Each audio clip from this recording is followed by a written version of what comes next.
Recording by Andrea Fiore. Out from the Heart by James Allen. Chapter 1. The Heart and the Life.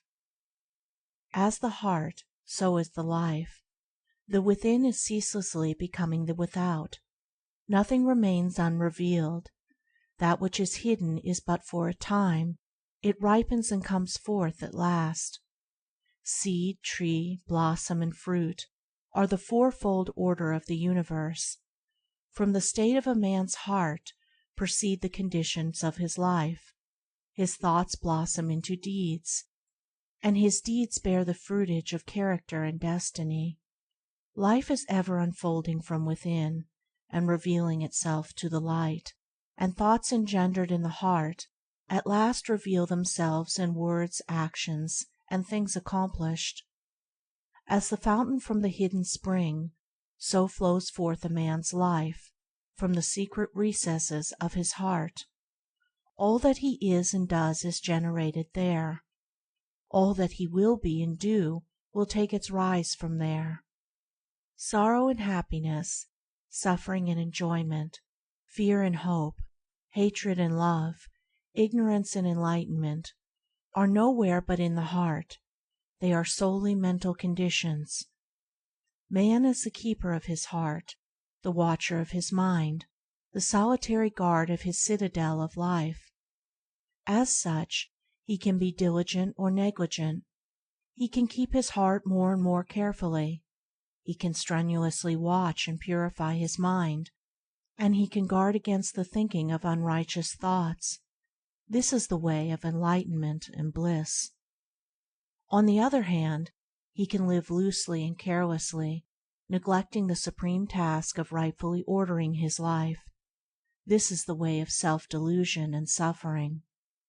Let a man realize that life in its totality proceeds from the mind, and lo, the way of blessedness is opened up for him, for he will then discover that he possesses the power to rule his mind and to fashion it in accordance with his ideal.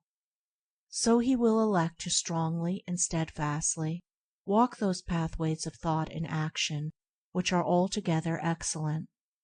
To him, life will become beautiful and sacred, and sooner or later he will put to flight all evil, confusion, and suffering. For it is impossible for a man to fall short of liberation, enlightenment, and peace who guards with unwearying diligence the gateway of his heart. Chapter 2. The Nature and Power of Mind. Mind is the arbiter of life. It is the creator and shaper of conditions, and the recipient of its own results. It contains within itself both the power to create illusion and to perceive reality. Mind is the infallible weaver of destiny. Thought is the thread. Good and evil deeds are the warp and woof, or foundation, and the web, woven upon the loom of life, is character. Mind clothes itself in garments of its own making. Man, as a mental being, possesses all the powers of mind, and is furnished with unlimited choice. He learns by experience, and he can accelerate or retard his experience.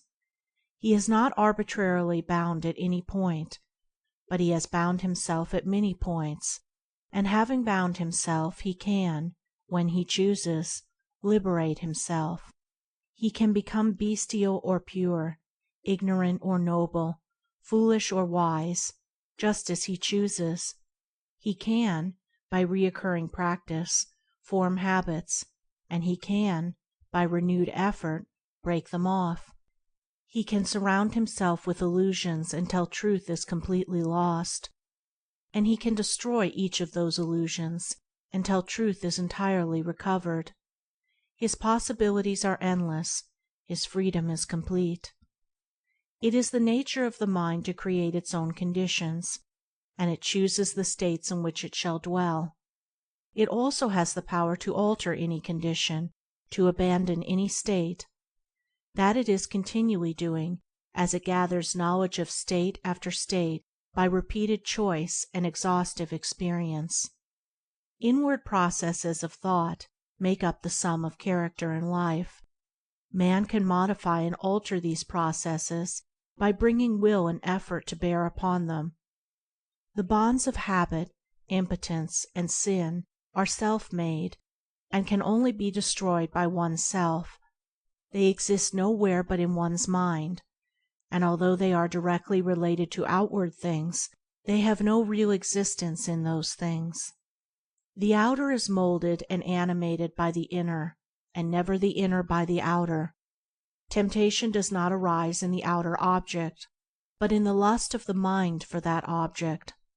Nor do sorrow and suffering belong by nature to the external things and happenings of life, but in an undisciplined attitude of mind toward those things and happenings.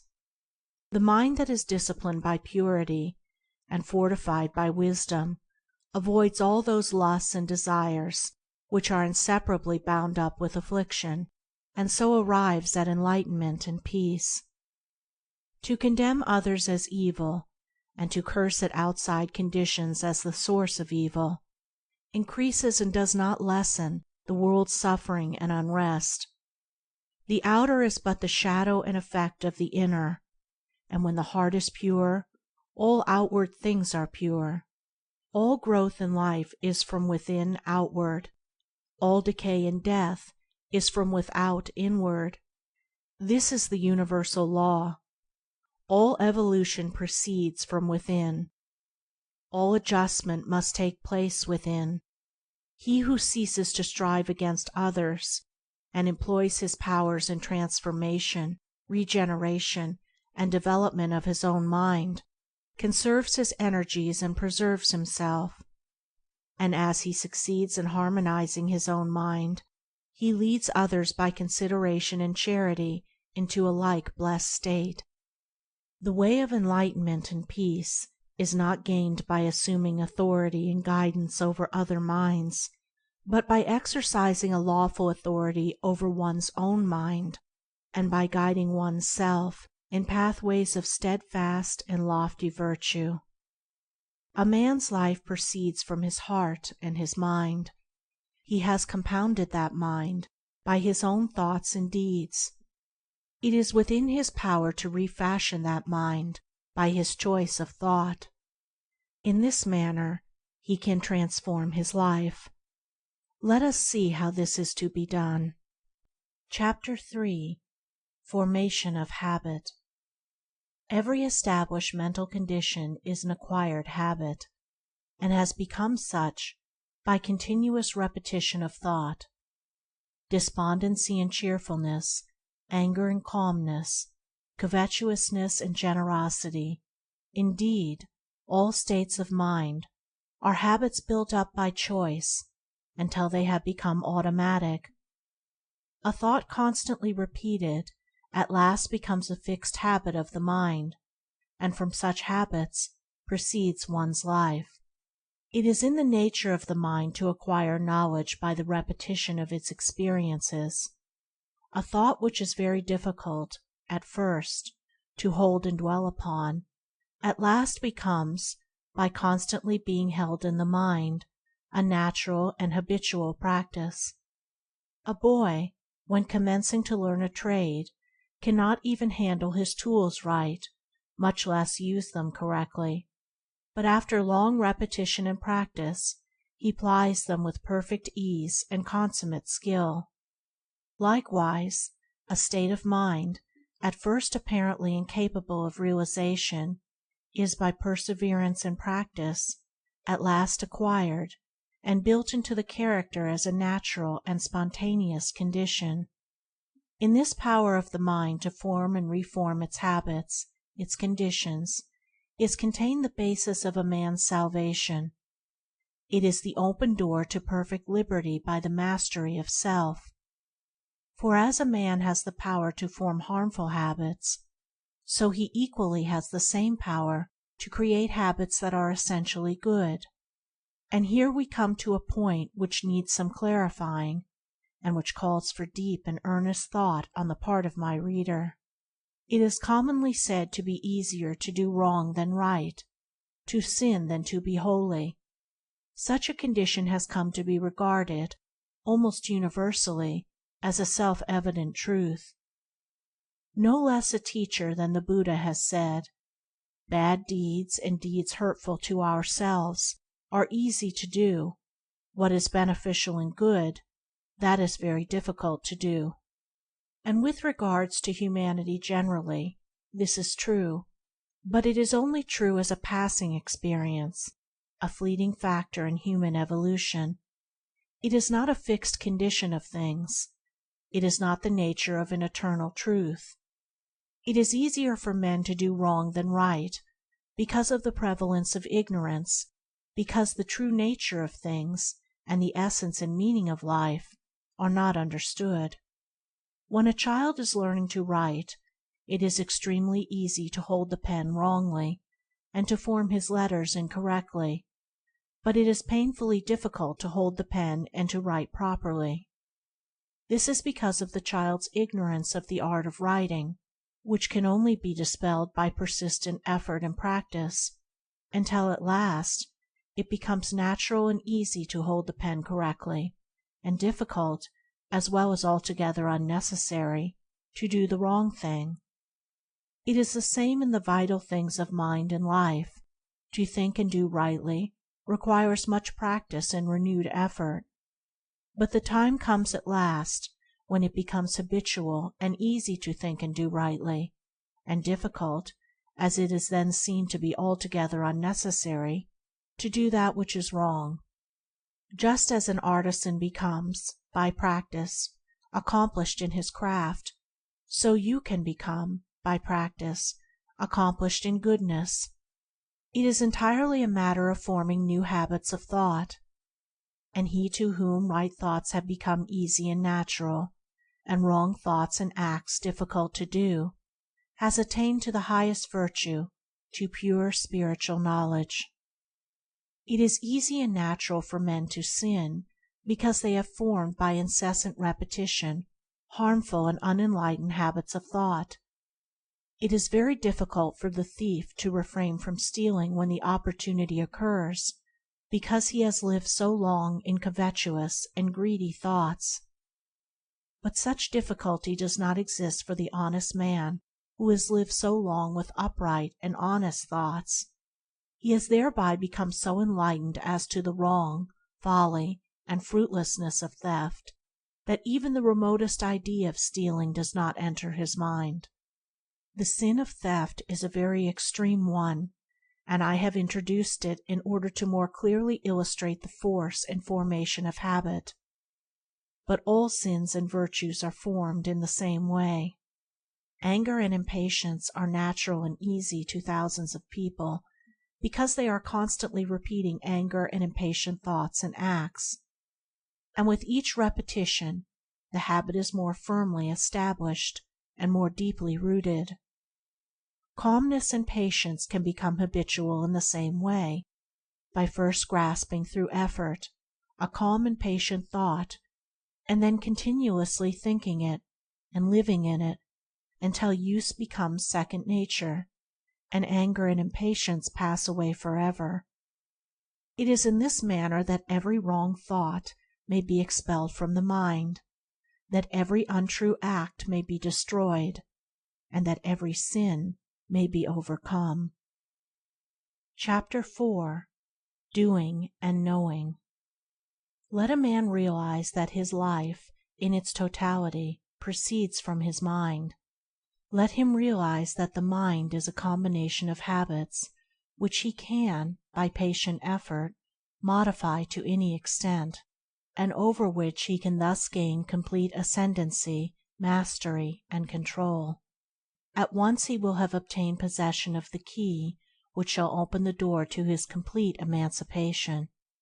But freedom from the ills of life, which are the ills of one's mind, is a matter of steady growth from within, and not a sudden acquisition from without. Hourly and daily must the mind be trained to think stainless thoughts, and adapt right and dispassionate attitudes under those circumstances in which it is prone to fall into wrong and passion.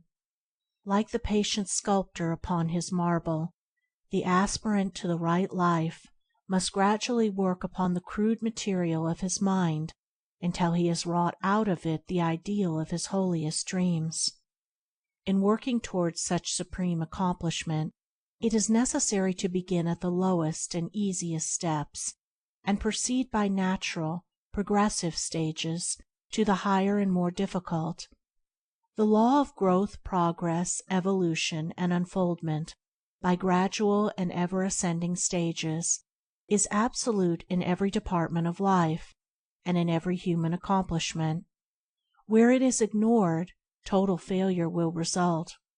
In acquiring education, in learning a trade, or in pursuing a business, this law is fully recognized and minutely obeyed by all. But in acquiring virtue, in learning truth, and in pursuing the right conduct and knowledge of life, it is unrecognized and disobeyed by nearly all. Hence virtue, truth, and the perfect life remain unpracticed, unacquired, and unknown. It is a common error to suppose that the higher life is a matter of reading and the adoption of theological or metaphysical hypotheses, and that the spiritual principles can be understood by this method. The higher life is higher living, in thought, word, and deed, and the knowledge of those spiritual principles, which are immanent in man and in the universe, can only be acquired after long discipline in the pursuit and practice of virtue. The lesser must be thoroughly grasped and understood before the greater can be known. Practice always precedes real knowledge. The schoolmaster never attempts to teach his pupils the abstract principles of mathematics at the start. He knows that such a method of teaching would be in vain and learning impossible. He first places before them a simple sum, and having explained it, leaves them to do it. When after repeated failures and ever renewed effort they have succeeded in doing it correctly, a more difficult task is set before them, and then another and another. It is not until the pupils have, through many years of diligent application, mastered all the lessons in arithmetic, that he attempts to unfold to them the underlying mathematical principles. In learning a trade, say that of a mechanic, a boy is not at first taught the principles of mechanics, but a simple tool is put in his hand, and he is told how to rightly use it. He is then left to do it by effort and practice.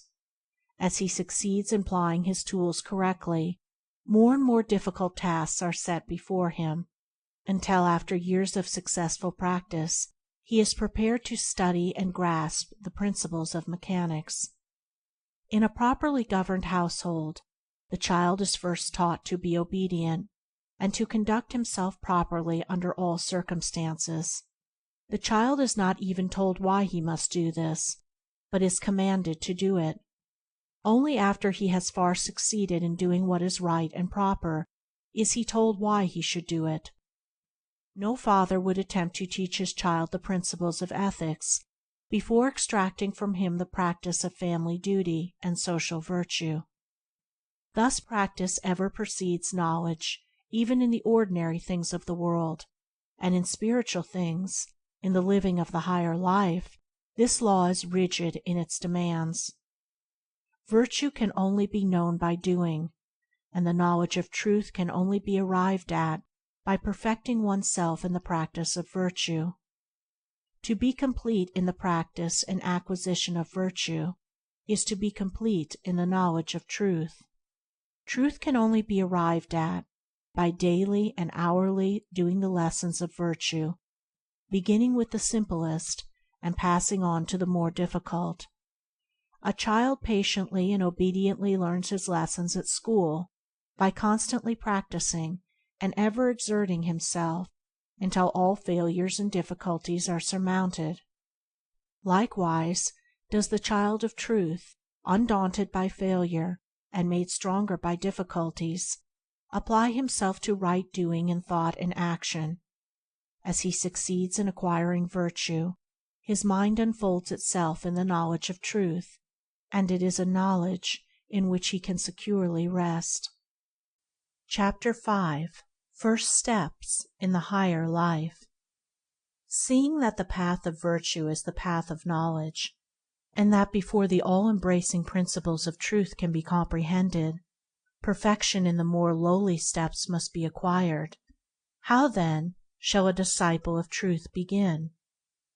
How shall one who aspires to the righting of his mind and the purification of his heart, that heart which is the fountain and repository of all the issues of life, learn the lessons of virtue? How does he thus build himself up in the strength of knowledge, destroying ignorance and the ills of life? What are the lessons, the first steps? How are they learned? How are they practiced? How are they mastered and understood? The first lessons consist in overcoming those wrong mental conditions which are most easily eradicated, and which are the common barriers to spiritual progress, as well as in practicing the simple domestic and social virtues. The reader will be better aided if I group and classify the first 10 steps in 3 lessons as follows: Vices of the body to be overcome and eradicated. First lesson: Discipline of the body. First step: Idleness, laziness, or indolence. Second step: Self-indulgence or gluttony. Second lesson: Discipline of speech. Third step: Slander. Fourth step: Gossip and idle conversation. Fifth step: Abusive and unkind speech. Sixth step: Frivolity or irreverent speech. Seventh step: Critical, captious, or fault-finding speech. Third lesson: Discipline of tendencies. Eighth step: Unselfish performance of duty. Ninth step: Unswerving rectitude or moral integrity. 10th step: Unlimited forgiveness. The 2 vices of the body and the 5 of the tongue are so called because they are manifested in the body and tongue. Also, by so definitely classifying them, the mind of the reader will be better helped. But it must be clearly understood that these vices arise primarily in the mind, and are wrong conditions of the heart worked out in the body and the tongue. The existence of such chaotic conditions is an indication that the mind is altogether unenlightened as to the real meaning and purpose of life, and their eradication is the beginning of a virtuous, steadfast, and enlightened life. But how shall these vices be overcome and eradicated? By first, and at once, checking and controlling their outward manifestations, and by suppressing the wrong act. This will stimulate the mind to watchfulness and reflection until by repeated practice it will come to perceive and understand the dark, wrong, and erroneous conditions of mind, out of which such acts spring. It will then abandon them entirely. It will be seen that the first step in the discipline of the mind is the overcoming of indolence or laziness. This is the easiest step, and until it is perfectly accomplished, the other steps cannot be taken. The clinging to indolence constitutes a complete barrier to the path of truth.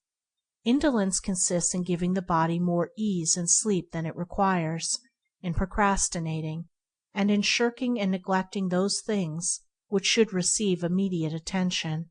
This condition of laziness must be overcome by rousing up the body at an early hour, giving it just the amount of sleep it requires for complete recuperation, and by doing promptly and vigorously every task, every duty, no matter how small, as it comes along. On no account should food or drink be taken in bed, and to lie in bed after one has awakened, indulging in ease and reverie, is a habit fatal to promptness and resolution of character, and of purity of mind.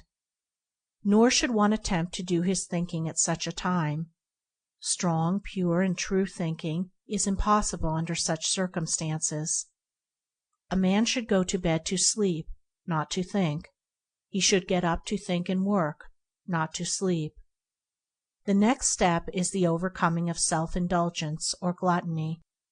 The glutton is he who eats for animal gratification only, without considering the true end and object of eating. He eats more than his body requires, and is greedy after sweet things and rich dishes.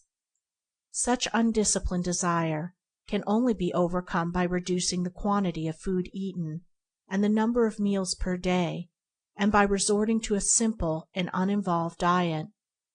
Regular hours should be set apart for meals, and eating at other times should be rigidly avoided. Suppers should be abolished, as they are altogether unnecessary and promote heavy sleep and cloudiness of mind.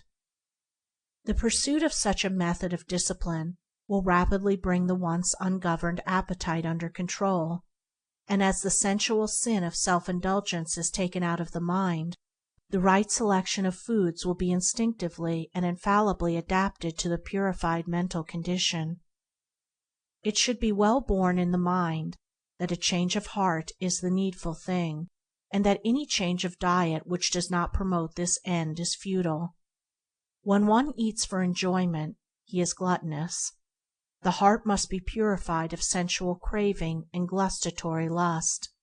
When the body is well controlled and firmly guided, when that which is to be done is done vigorously, when no task or duty is delayed, when early rising has become a delight, when frugality, simplicity, temperance, and abstinence are firmly established, when one is contented with the food which is put before him, no matter how scanty and plain, and the craving for gustatory pleasure is at an end, then the first two steps in the higher life are accomplished.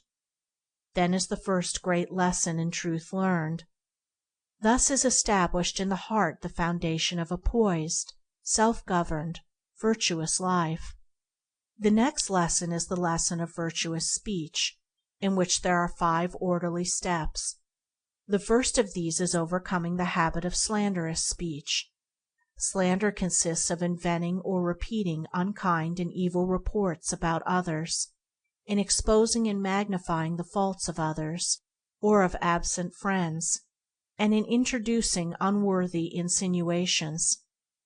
The elements of thoughtlessness, cruelty, insincerity, and untruthfulness enter into every slanderous act.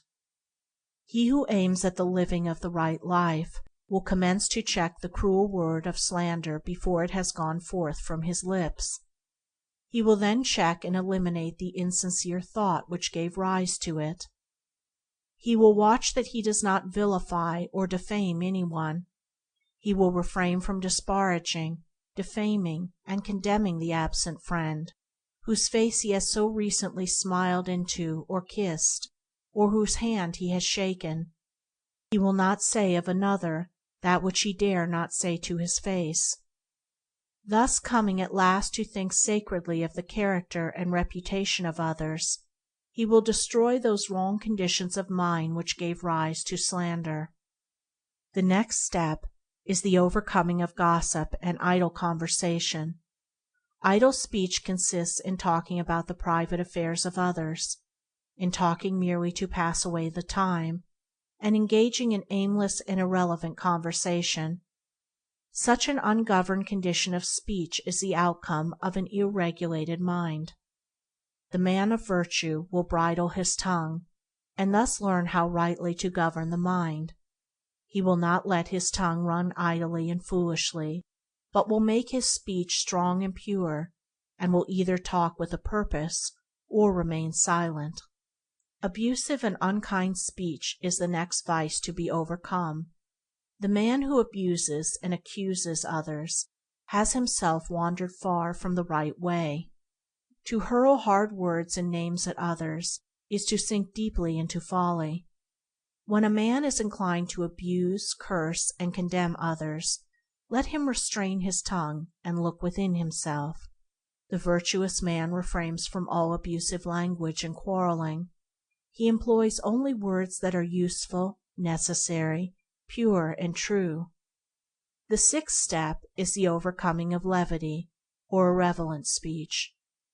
Light and frivolous talking, the repeating of crude jokes, the telling of vulgar stories, having no other purpose than to raise an empty laugh, offensive familiarity, and the employment of contemptuous and disrespectful words when speaking to or of others, and particularly of one's elders and those who rank as one's teachers, guardians, or superiors.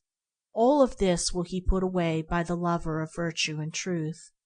Upon the altar of irreverence, absent friends and companions are immolated for the passing excitement of a momentary laugh, and all the sanctity of life is sacrificed to the zest for ridicule. When the respect towards others, and the giving of reverence where reverence is due, are abandoned, virtue is abandoned. When modesty, significance, and dignity are eliminated from speech and behavior, truth is lost. Yea, even its entrance gate is hidden away and forgotten. Irreverence is degrading even in the young, but when it accompanies gray hairs, and appears in the demeanor of the preacher, this is indeed a piteous spectacle. And when this can be imitated and followed after, then are the blind leading the blind, then have elders, preachers, and people lost their way. The virtuous will be of earnest and reverent speech. He will think and speak of the absent as he thinks and speaks of the dead, tenderly and sacredly. He will put away all thoughtlessness, and watch that he does not sacrifice his dignity to gratify a passing impulse of frivolity and superficiality. His humor will be pure and innocent, his voice will be subdued and musical, and his soul will be filled with grace and sweetness, as he succeeds in conducting himself as becomes a man of truth. The last step in the second lesson is the overcoming of criticism or fault-finding speech. This vice of the tongue consists in magnifying and harping on small or apparent faults, in foolish quibbling and hair-splitting, and in pursuing vain arguments based upon groundless suppositions, beliefs, and opinions. Life is short and real, and sin, sorrow, and pain are not remedied by carping and contention. The man who is ever on the watch to catch at the words of others in order to contradict and dispute them has yet to reach the higher way of holiness, the truer life of self-surrender. The man who is ever on the alert to check his own words in order to soften and purify them will find the higher way and the truer life. He will conserve his energies, maintain his composure of mind, and preserve within himself the spirit of truth. When the tongue is well controlled and wisely subdued, when selfish impulses and unworthy thoughts no longer rush to the tongue demanding utterance, when the speech has become harmless, pure, gentle, gracious, and purposeful, and no word is uttered but in sincerity and honesty, then are the 5 steps to virtuous speech accomplished. Then is the second great lesson in truth learned and mastered. And now some will ask, but why all this discipline of the body and restraint of the tongue? Surely the higher life can be realized and known without such strenuous labor, such incessant effort and watchfulness? No, it cannot. In the spiritual as the material, nothing is done without labor, and the higher cannot be known until the lower is fulfilled. Can a man make a table before he has learned to handle a tool and drive a nail? And can a man fashion his mind in accordance with truth before he has overcome the slavery of his body?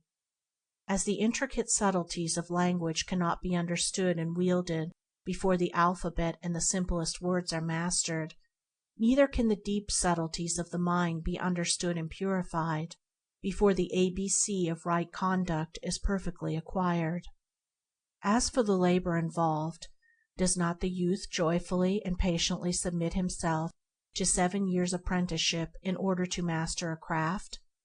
And does he not, day by day, carefully and faithfully carry out every detail of his master's instructions, looking forward to a time when, perfected through obedience and practice, he shall himself become a master?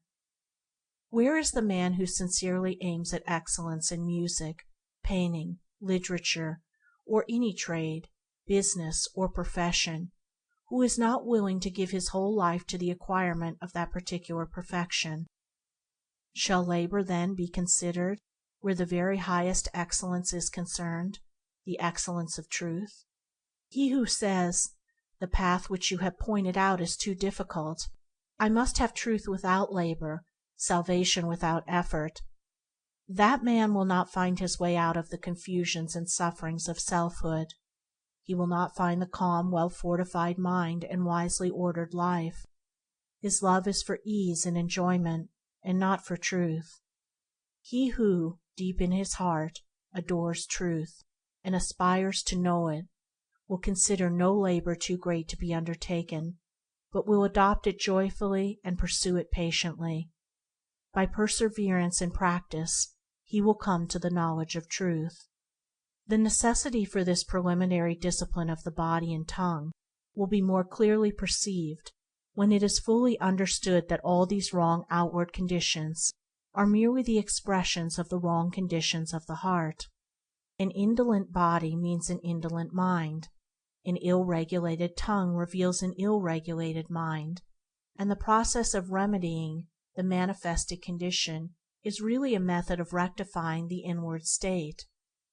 Moreover, the overcoming of these conditions is only a small part of what is really involved in the process. The ceasing from evil leads to, and is inseparably connected with, the practice of good. While a man is overcoming laziness and self-indulgence, he is really cultivating and developing the virtues of abstinence, temperance, punctuality, and self-denial. He is acquiring the strength, energy, and resolve which are indispensable to the successful accomplishment of the higher tasks. While he is overcoming the vices of speech, he is developing the virtues of truthfulness, sincerity, reverence, kindliness, and self-control, and is gaining that mental steadiness and fixedness of purpose without which the more remote subtleties of the mind cannot be regulated, and the higher stages of conduct and enlightenment cannot be reached. Also, as he has to do right, his knowledge deepens and his insight is intensified.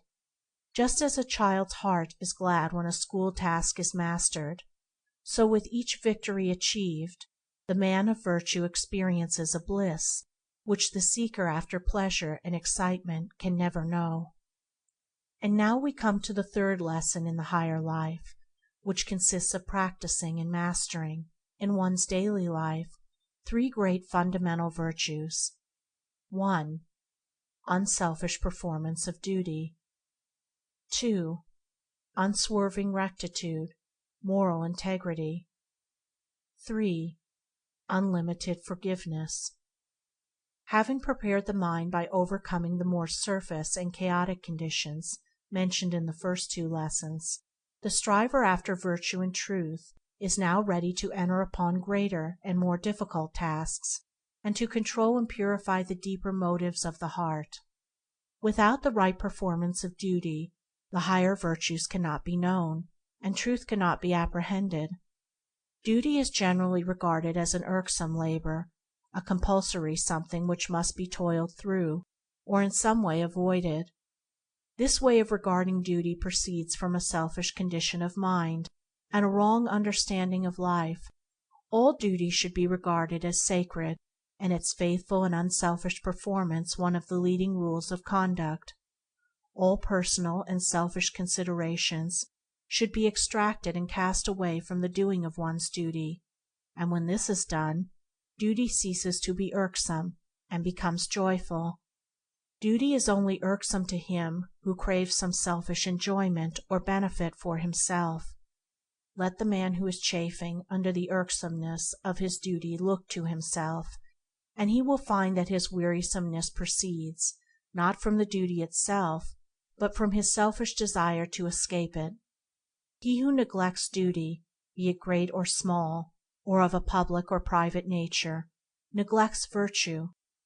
When duty becomes a thing of love, and when every particular duty is done accurately, faithfully, and dispassionately, there is much subtle selfishness removed from the heart, and a great step is taken toward the heights of truth.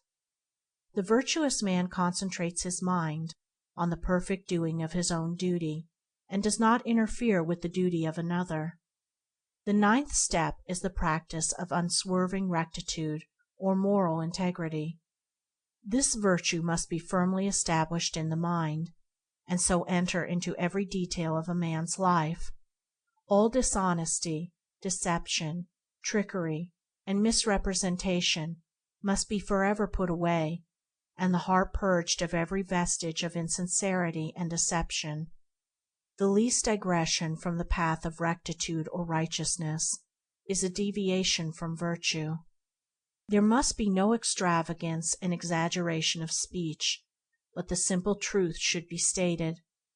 Engaging in deception, no matter how apparently insignificant, for boastful pride, or with the hope of personal advantage, is a state of delusion which one should make efforts to dispel. It is demanded of the man of virtue that he shall not only practice the most rigid honesty in thought, word, and deed, but that he shall be exact in his statements, omitting and adding nothing to the actual truth. In thus shaping his mind to the principle of rectitude or moral integrity, he will gradually come to deal with people and things in a just and impartial spirit, considering equity before himself, and viewing all things with freedom from personal bias, passion, and prejudice. When the virtue of rectitude is fully practiced and comprehended, so that all temptation to untruthfulness and insincerity has ceased, then is the heart made purer and nobler, then is character strengthened, and knowledge enlarged, and life takes on a new meaning and a new power. Thus is the ninth step accomplished. The 10th step is the practice of unlimited forgiveness. This consists in overcoming the sense of injury which springs from vanity, selfishness, and pride, and in exercising disinterested charity and large-heartedness towards all.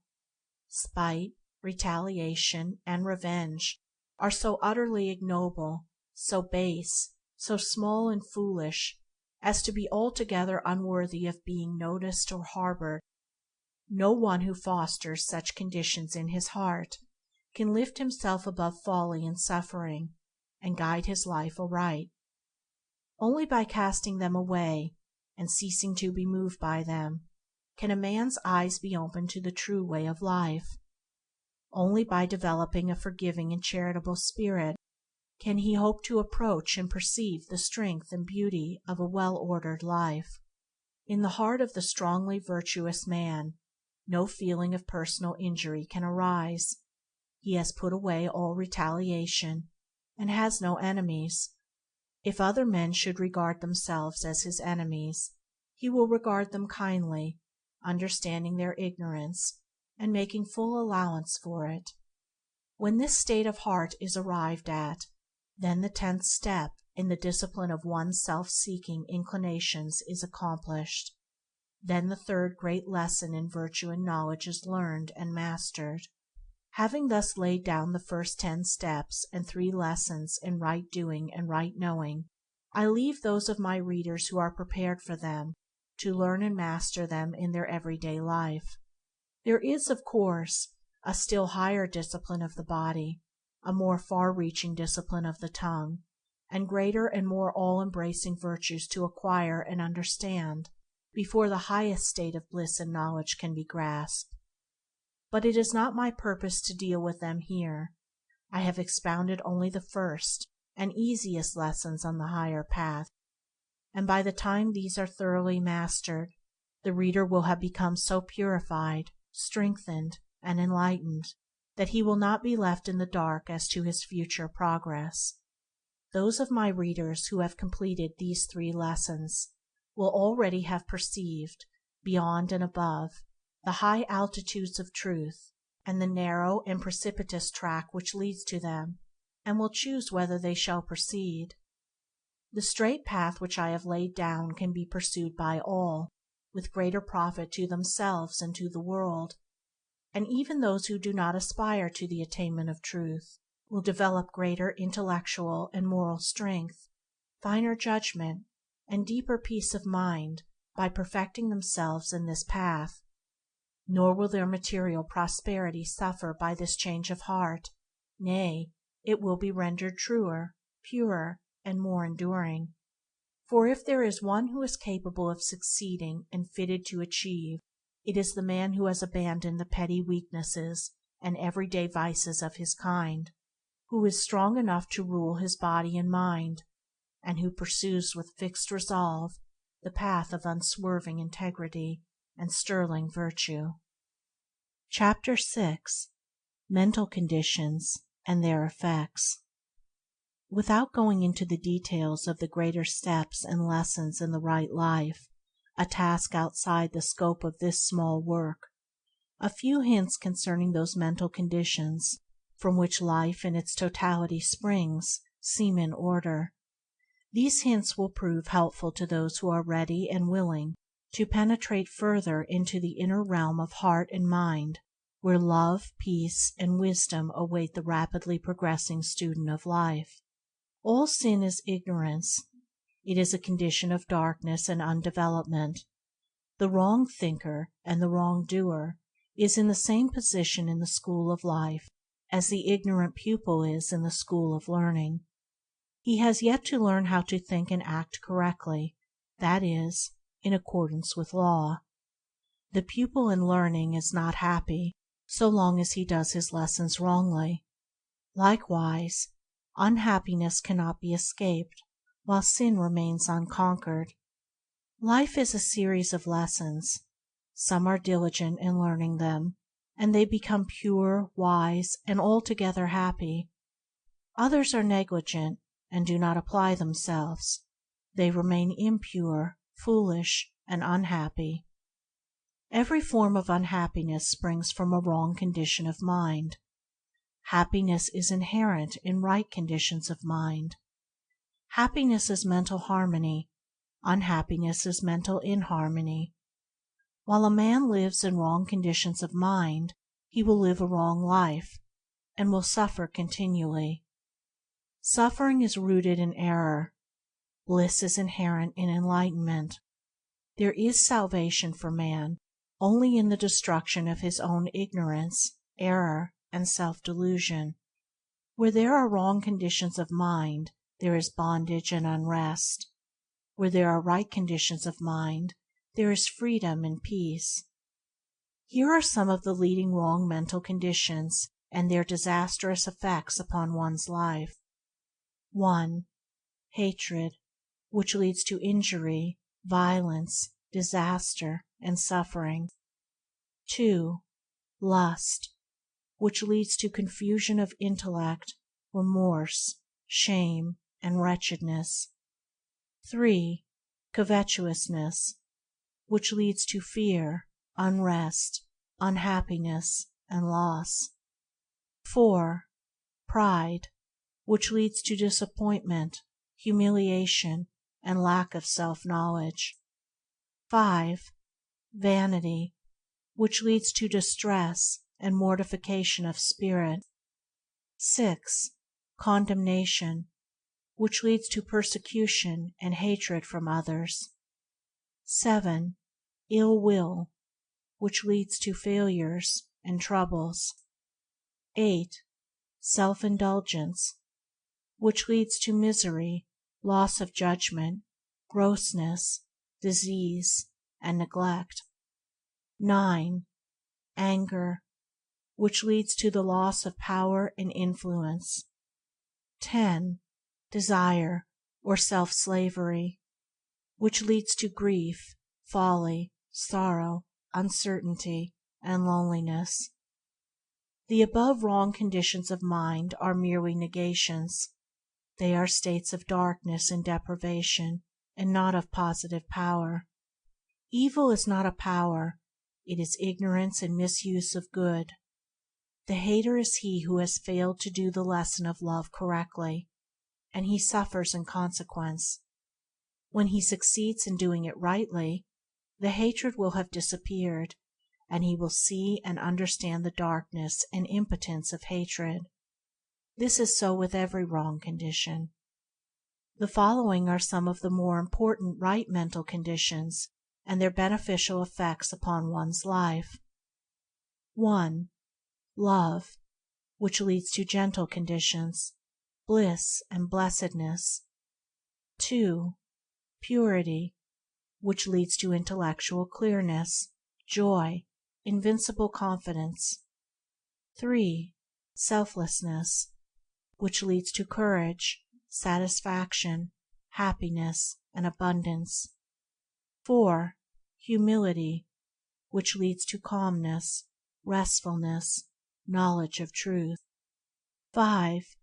Gentleness, which leads to emotional equilibrium, contentment under all circumstances. 6. Compassion, which leads to protection, love, and reverence from others. 7. Goodwill, which leads to gladness, success. 8. Self-control, which leads to peace of mind, true judgment, refinement, health, and honor. 9. Patience, which leads to mental power, far-reaching influence. 10. Self-conquest, which leads to enlightenment, wisdom, insight, and profound peace. The above right conditions of mind are states of positive power, light, joyful possession, and knowledge. The good man knows. He has learned to do his lessons correctly, and thereby understands the exact proportions which make up the sum of life. He is enlightened, and he knows good and evil. He is supremely happy, doing only which is divinely right. The man who is involved in the wrong conditions of mind does not know. He is ignorant of good and evil, of himself, of the inward causes which make his life. He is unhappy, and believes other people are entirely the cause of his unhappiness. He works blindly, and lives in darkness, seeing no central purpose in existence, and no orderly and lawful sequence in the course of things. He who aspires to the attainment of the higher life in its completion, who would perceive with unveiled vision the true order of things and the meaning of life, let him abandon all the wrong conditions of the heart, and persevere unceasingly in the practice of good. If he suffers, or doubts, or is unhappy, let him search within until he finds the cause, and having found it, let him cast it away. Let him so guard and purify his heart that every day less of evil and more of good shall issue therefrom. So he will daily become stronger, nobler, and wiser. So will his blessedness increase, and the light of truth, growing ever brighter and brighter within him, will dispel all gloom and illuminate his pathway. Chapter 7. Exhortation. Disciples of truth, lovers of virtue, seekers of wisdom, you also, who are sorrow-stricken, knowing the emptiness of the self-life, and who aspire to the life that is supremely beautiful and serenely joyful, take now yourselves in hand, enter the door of discipline, and know the better life. Put away self-delusion, behold yourself as you are, and see the path of virtue as it is. There is no lazy way to truth.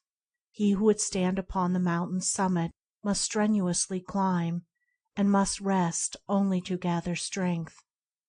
But if the climbing is less glorious than the cloudless summit, it is still glorious. Discipline in itself is beautiful, and the end result of discipline is sweet. Rise early and meditate. Begin each day with a conquered body, and a mind fortified against error and weakness. Temptation will never be overcome by unprepared fighting. The mind must be armed and arrayed in the silent hour. It must be trained to perceive, to know, to understand. Sin and temptation disappear when right understanding is developed. Right understanding is reached through unabated discipline. Truth cannot be reached but through discipline. Patience will increase by effort and practice, and patience will make discipline beautiful. Discipline is irksome to the impatient man and the lover of self, so he avoids it, and continues to live loosely and confusedly. Discipline is not irksome to the lover of truth, and he will find the infinite patience which can wait, work, and overcome.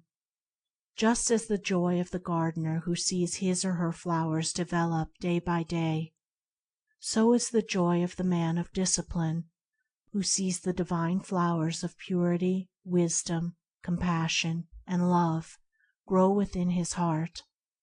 The loose liver cannot escape sorrow and pain.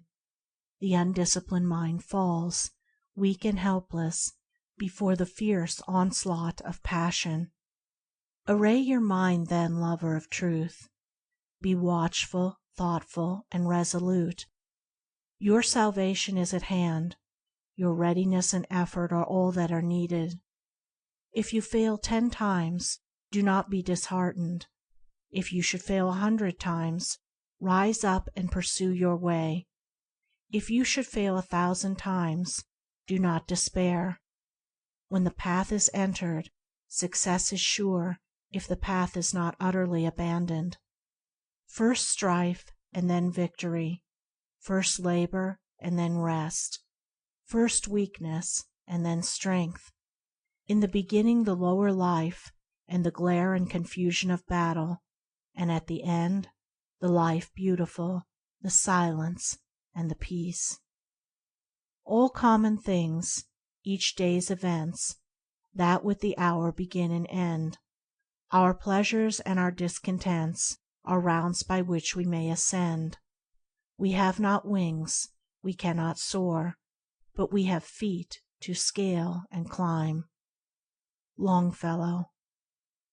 End of chapter 7. Recording by Andrea Fiore. www.andreafiore.name. End of Out from the Heart by James Allen.